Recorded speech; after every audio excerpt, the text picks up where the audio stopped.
TV. Jo Kenya wacho ni ok gine ber mar osuru modhuro ma piny owacho ng'adogi. Marien kaluwore gi lipot mar riwruok mar National Taxpayers Association, gikwayo duol machoko osuru e pacho ka KRA mondo oket okenge mag geno ni maduoko geno ne jopiny, kaka Ochieng' Elvis leronwa. Idwaro mondo rang manyien yore mag choko kendo tiyo kod osuru pachoka. Magine oyangi kinde yango lipot mane otim kod riwruok mar National Taxpayers Association. Jata tije riwruogno Patrick Nyangweso opo chenro ma KRA oketo ma jo Kenya nyalo chiwo nonro maggi kendo chulo osuru kokalo e mbui kendo ma idendo ni iTax. Ripodni wacho ni jopiny ok mor kaka pesa gitiyo. Pesa isolo to dhi mane ofuko ji.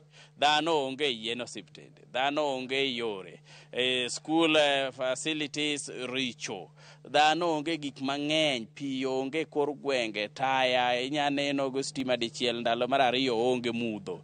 Koro ma nyisowa ni chirni richo, nyaka chulo osuru, ma pesa wakose chulo osuru to konyo jopiny. Jopiny chako ywak ni yawa gik muneno muketonwa mang'eny ni mar chulo osuru gi gigo kwa winji.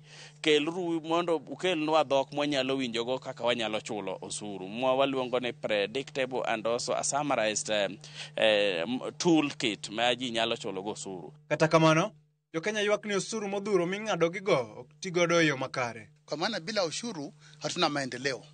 Na wananchi wanasema pia bila maendeleo hawezi kulipa ushuru.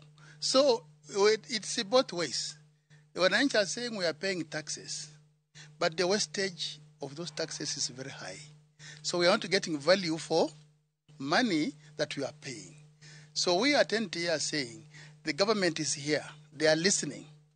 When there's this budget 2024, 25, 25, 26 now being formulated, wasikize maoni ya wananchi, wapate matarajio ambayo iko budget ambayo inaweza kuinua maisha ya watu. Apisa ma KRA osingono matut lipodno kendo tiyo kanyakla kod jokanyo ma opogore mar keto e tim nonro mag lipodno. Treasury is more happy, ready and willing and very capable to continue interacting with partners like the National Taxpayers Association and all of our civil society, anybody who can bring their voice to the table, because this is our country and we are the ones to build this country. Tich maduong' ma KRA kod piny owacho ni godo en duoko geno jo Kenya mondo gine ber ma osuru mar gitimo pachoka.